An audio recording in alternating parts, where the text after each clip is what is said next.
White's objective here is to make a living shape. This is very similar to problem 174, just a couple of problems before this one on this playlist. So White's eye space seems pretty good, but actually it's not enough. If it's something like this, then it's not going to work. Or if you try this, now there's this clamping move, but it's not enough. White will not be able to find another real eye here on the corner. So again, the order is to play this cut on the corner first. Black must play right here. Otherwise, Black cannot play at number 6, right?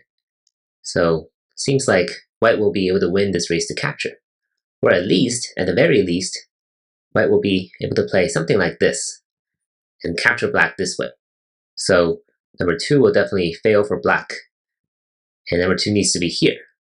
And as we've seen in problem 174, White needs to sacrifice one more stone here, because if White cuts first, this is going to be a ko at the end.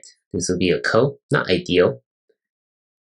But if White sacrifices 2 stones this way, this is not going to be a ko. This will be a living shape this way, or this way.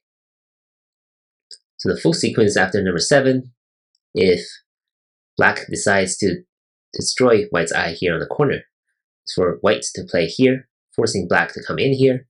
And this way, White will be able to capture 3 stones here on the first line, which will guarantee at least 1 real eye. And of course, White has another real eye here, and White will make a living shape this way.